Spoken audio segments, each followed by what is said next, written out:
Hello and welcome to Brønnøysund in the middle of Norway. My name is Emma and I'm going to be your guide for this drive from Brønnøysund to Sandnessjøen on Norway's coastal road, which is one of the 18 national tourist roads in Norway. Super excited for today. Thank you so much for tuning in. This is a beautiful drive. We are going to be following Highway 17, or in Norway we call it the FV17. We are currently at the Norsk Havbruk Center, which is just outside Brønnøysund. This is where we spent the night. It has a fish farm, but they also have lots of little cabins. Can you see the cabins over to the left? So you can rent a cabin here for the night, and it's a beautiful place to stay. In my opinion, so much nicer than staying in the city center. So we just have to drive through the suburbs, and then we're going to be walking. Pleh. Good going, Emma. Already this early into a drive and already messing up my English. We're going to be driving through the city centre of Brønnøysund before making our way out of the city and over to beautiful, beautiful Sandnessjøen. So keep an eye out because very shortly we're going to be crossing a bridge, which will give us a view out to the town. A little bit about Brønnøysund. The population is about 5,000 people, and we are in the geographical centre of Norway. Now, Brønnøysund is not very old. It was founded permanently in 1893 when it became a permanent port of call for Hurtigruten. However, the nearby mountain Torghatten is a very well-known Viking chieftain seat. We will see just a glimpse of it as we make our way out of this area. So we're just going through one of the suburbs, making our way back towards the mainland. So how this drive works, as you can see, some of the footage is sped up, some of it will be shown in real time. This was recorded on the 3rd of June 2021, and it was part of a 2-week road trip my husband Sean and I did from Trondheim to Senja and back down again. The previous drive was the stretch between Trondheim and Namsos. So how it works is throughout this drive I will give you information about the history of the area, the culture of the area, and things that you can see if you were to do this drive yourself. There is a written version of this drive which you can find on hiddennorway.com. That's my online travel guide. It's a really great resource. It's based off all my years of experience because I am an authorized tour guide and tour leader here in Norway. Down to the left-hand side, you can now see the city centre of Brønnøysund.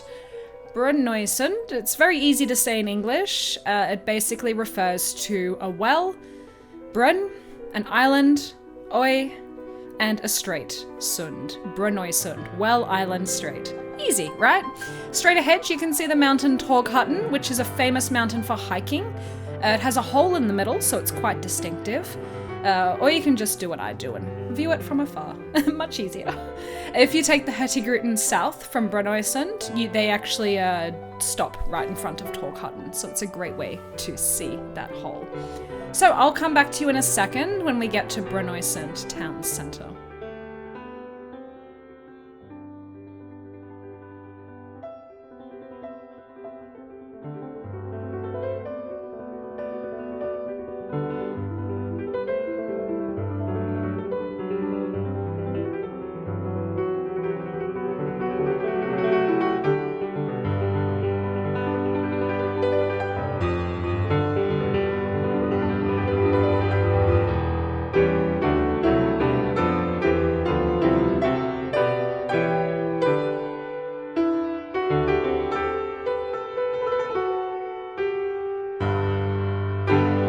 Passing us on the right is Brønnøysund Church from the 19th century. It's believed there's been a church here since the 1200s, and the portal of the church is actually original, but everything else has been rebuilt due to fires or lightning strikes. The building in front of us is the old school in Brønnøysund, this small wooden one right here. And as we turn right, we're now going to be facing the main street. So this is where you'll find all the shops and the cafes, and all the buildings that were immediately to our left were the historic buildings, the old wooden houses. As you can see now on the left-hand side, this part of the city is much more modern. This has been built up quite recently. So these are the main shops here to the left-hand side. We will continue our drive out of Brønnøysund. We are currently going north, heading towards our first ferry for the day.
We have now arrived at our first ferry for the day, which is going to take us to Andalsvågen.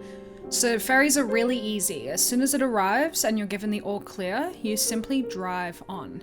You will see some staff members standing there, but you don't really have to do anything.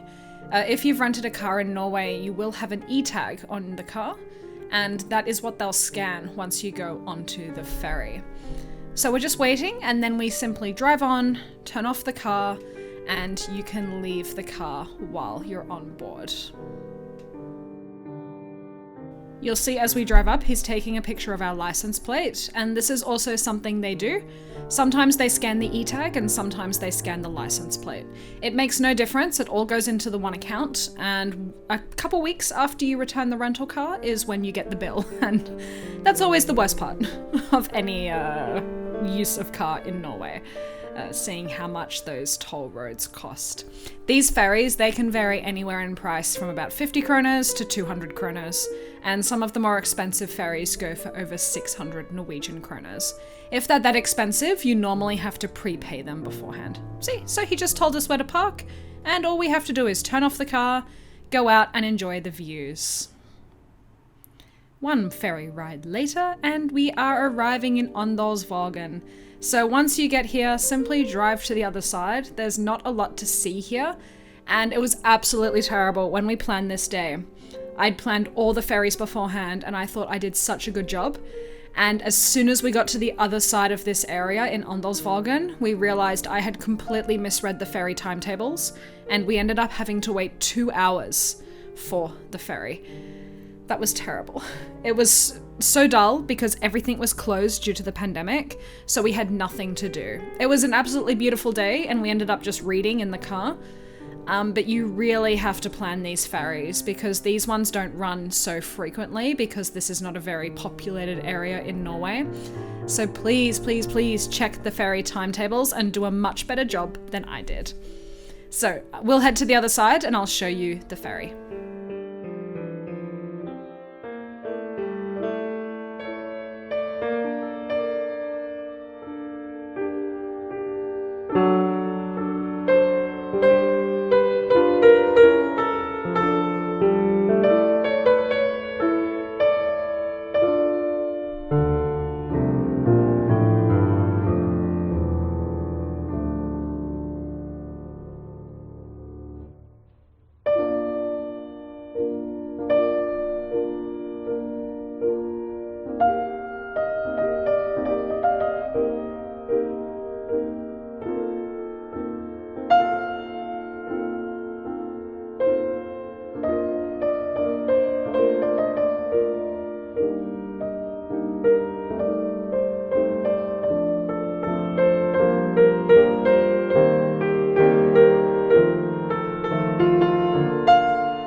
So here we are now at the next ferry terminal, and this will be the one that will take us to Skjøtta, which is where the Seven Sisters are. And you can actually see the Seven Sisters off in the distance. It's the one covered with snow. So that's a famous mountain range that I will talk about later. This is the one where we sat for 2 hours waiting for the next ferry. So I'm gonna not have you wait for 2 hours because that is boring. We will cut to when we arrive in Skjøtta.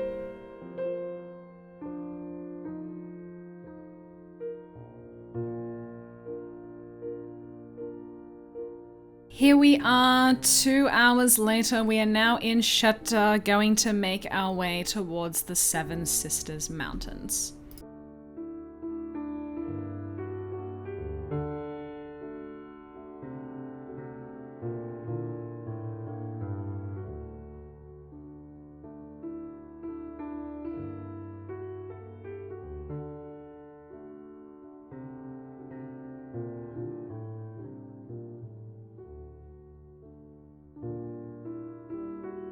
So this is the municipality of Alstahaug, but the town we're in is called Skjøtta, and Skjøtta is a really important historical town. We are still continuing on the FV17 or Highway 17 that runs along Norway's coast. So Skjøtta is mentioned in the Old Norse sagas because one of the most famous chieftains of the Viking Age lived here, Harekj of Skjøtta. He was one of the ones who killed Saint Olav at the Battle of Stiklestad. If you joined me on my last video, we actually visited that battle site. Skjøtta is a very small town today, and there aren't any monuments or remains left from when Harekj of Skjøtta lived here, but it's still kind of cool to know that this place is mentioned in the Viking Age. We're going to make our way through the municipality of Alstahaug, and we're heading towards the main church, which is also the Pedadas Museum. So enjoy the drive. There are going to be views of the Seven Sisters coming up very soon, and I will also be able to explain to you the legend of the Seven Sisters.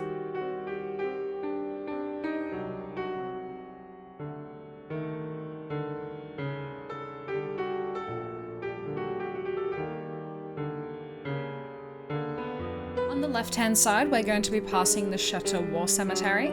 It was established in 1970 as a place to bury victims of a huge tragedy during World War II. The Regal was a big ship that sunk off the coast here and was carrying prisoners of war. There is the site to the left-hand side if you wish to stop there. In total, 2,500 Soviet, Polish and Serbian prisoners of war, Norwegian prisoners and German deserters, German soldiers and Norwegian crew members passed away. A total of 8,000 victims are buried at the cemetery. It's a very sad sight, so it's not for everybody. However, if you do have interest in World War II, or if you feel affected by this, I do recommend visiting. In the distance, something a lot happier, we can now see the Seven Sisters in the background. It's not the best view of the Seven Sisters. If you keep watching this guide, I will show you the best way to get a photo of the Seven Sisters.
Now in the foreground, straight in front of us, we can see the Seven Sisters Mountains. So this is a great way to be able to see the Seven Sisters, and now I'll tell you about the legend. So it's a famous troll legend. The Seven Sisters were troll sisters who were kept under the strict control of their father, Suliskungen. One night he fell into a deep sleep and the troll sisters snuck out. Lying in wait was the Vargokallen, who was a big, powerful troll eager for a wife. He began to chase them, hoping to catch one of them. So what happened is they all forgot that when the sun comes out, trolls turn into stone. So the morning came and the troll sisters and their pursuers were petrified. They became the mountains that we see along the Helgeland coast. Now you can hike all 7 mountains in one day, but it's only recommended for experienced hikers. It does take about 13 hours to do. It is recommended just to hike 1 or 2 mountains. If you follow the road I'm taking, I'm going to show you where the best place to get a photo of the Seven Sisters is. Our next stop is going to be Alsterhaug Church and the Petter Dass Museum.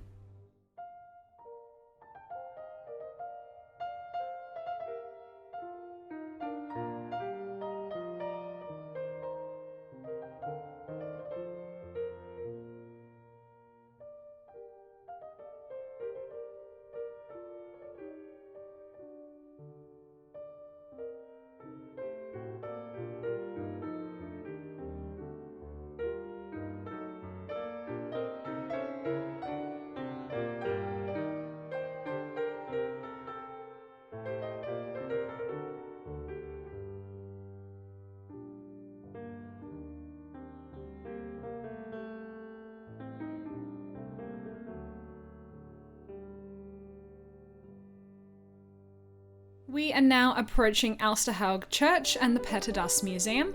The church is from the 12th or 13th century and it's considered to be one of the best medieval churches in northern Norway. Now next to the church is a museum dedicated to Petter Dass. He is a very well-known Lutheran priest from this area. I mean, the museum is probably more so for Norwegians who know of him. I think if you're not a huge Petter Dass fan, you probably won't find the museum interesting. But I really recommend stopping at this place anyway, because the views here are amazing. There are walking trails, there are lovely views to the Seven Sisters, and the church, the Alsterhaug Church, alone is worth the stop. So we're going to just quickly park in the car park, take a photo of the church, and then we'll continue on our drive.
So we are now at the ferry that's going to take us to Herøy. You can see the ferry straight ahead. Now, you don't have to do this ferry. This is more of an optional detour. If you want to get a really good photo of the Seven Sisters, if you have some more time to drive around, I really recommend doing this little detour because it's going to show you the beautiful coastal environment here in Helgeland. So what we do is we take the ferry to a place called Herøy, and then we drive about 20 to 25 minutes to the other side, which is called Bjørn. And after that, we take the ferry directly into Sandnessjøen city centre. So now we're on the other side. We are now in the municipality of Herøy, and we're going to do a nice scenic drive across and have a look at this lovely, lovely landscape.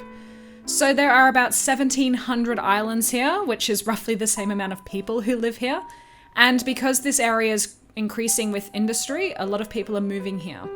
Now, the main industries are fishing, fish farming, and processing.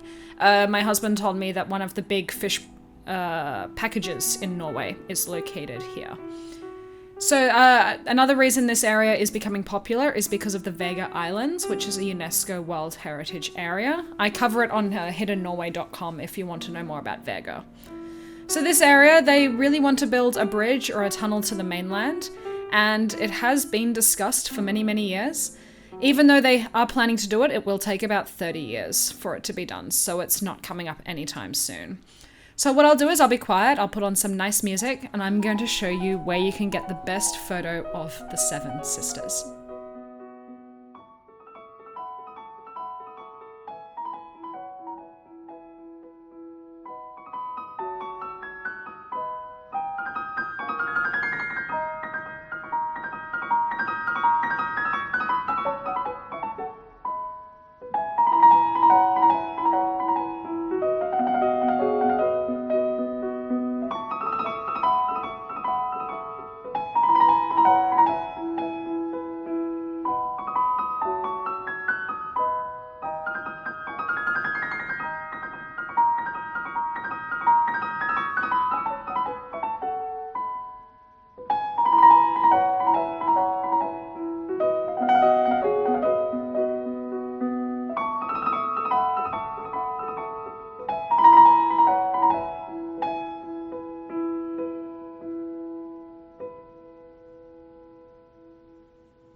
Okay, so now we're about to stop at the best place to take photos of the Seven Sisters. I hope you're seeing why I think this detour is worth it. Harrow is so beautiful. The road's a bit of a pain, it's so narrow, but it's worth it. Have a look. We just pull over to the side, and can you see the Seven Sisters there on the right? So here we are. This is it. It's kind of funny. It's not signed, it's no big attraction or anything, but look at the photograph that you get. This is the Seven Sisters. Absolutely beautiful. So there you go. And look, here's Sean and I taking lots of photos. And it's funny because Sean never takes photos. He's never interested in anything. But this one he really loved. So as you can see, we had a bit of fun with it. And then we're going to continue our drive over to the other side and take the ferry. So enjoy the drive.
So we have now arrived on the other side. We are now in Bjorn. So this is a tiny, tiny little village, and this is where you can take the ferry to Sandnessjøen.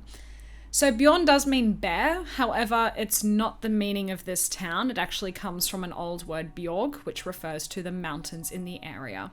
Bjorn is a historic market town. It's been a marketplace ever since 1754, so it's a very historic settlement as well. There are no traces of the original marketplace. It has sort of come and gone over the years, but it's still kind of cool to know that this is mentioned in historical documents. So we're making our way to the ferry pier, but I am going to say this, and I will put up text very soon, but we did not take the ferry to Sandnessjøen, because when we got here, we realized that the ferry wasn't running very frequently. We were having really bad luck with ferries on this day. This drive ended up taking so much longer than I had planned for because we just kept missing the ferries. So you can wait here for the ferry to Sandnessjøen, or what we do is we drive back to Herøy. We actually found it was quicker just to take the ferry back to Herøy and then drive to Sandnessjøen from there. I mean, who can complain? It's absolutely beautiful. But still, it was kind of a pain. So we're just going to now make our way through Dønna municipality, which is where we are, and we're going to head back to where we were. Dønna is a very large archipelago which has many, many islands. The name comes from the farm Dønnes, which is a historic farm. There are burial grounds there from the Iron Age and the Roman Iron Age. So it's a really cool Viking site. And if you want to spend the night, you can actually stay overnight at Dønna Gard, which is known from before the Viking times. That was the original plan, but we found it so expensive, and it's also quite far away. It's about a 30-minute drive from where we are in this video right now. If it's for you, go for it. If you have the time, I really recommend driving all the way out there. But for us, we just didn't have the time. Luckily, on the drive back, we're going to get amazing views. So you've always got to think glass half full when traveling around Norway. So we're going to get some amazing views of the Seven Sisters as we make our way back to Herøy. Enjoy the drive.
Hello, it's me again. I hope you've been enjoying this drive into Sandnessjøen. We have finally made it after missing ferries and delays and all of that.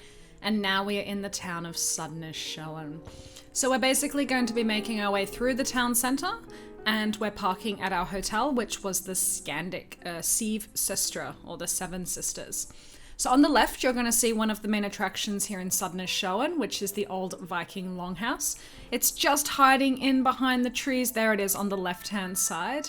It is a recreation. I think they built it in the 70s or 80s. Oh, I was completely wrong. They built it in 2009. And it is mostly a museum for kids. Let's just be honest. But what we did in the evening is we walked from our hotel to the longhouse. It took about 20 minutes. And it's a really great place to get some photos. So even if it's not open, look at the photo I got. It's a really cool old building. And I have put a link, if you want to check out the museum website, you can find it on hiddennorway.com. But here is Sandnessjøen. This is what it looks like. We're basically just following the road into the city, you can see that if I was to go right here, I would stay on the coastal road, which heads north towards Buda. But for rest's sake, we are going to spend the night in Sandnessjøen. And be sure to check out my next video. My next video is going to go from Sandnessjøen to Furoy, which is a camping ground about 2 hours south of Buda. And that's what we do on the next day. So if you are following along with the coastal road and want to see what we do next, be sure to check out my next video, which will go from Sandnessjøen to Furoy. Anyway, let's make our way into the city centre, and I'll come back to you once we're getting closer to the hotel.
Here we are, we have now arrived at our hotel, which is just to the right-hand side. That is the Scandic Seven Sisters. I really hope you've enjoyed this drive, getting to go from Brønnøysund to Sandnessjøen. You can find all of the guides and all of the information at hiddennorway.com. And I'm so looking forward to having you join me the next time, which will take us from Sandnessjøen to Furoy. Furoy is not a big place, it's a camping ground. I couldn't decide where else to stay, so we just ended up staying at Furoy. There's the hotel straight ahead. Be sure to get the driving guide on hiddennorway.com. My name is Emma. I hope to maybe see you here in Bergen someday, and I also hope that you will do this drive on your own, because as you can see, it's absolutely spectacular. Enjoy the rest of your day, check out my other videos, and be sure to like and subscribe. Tusen takk.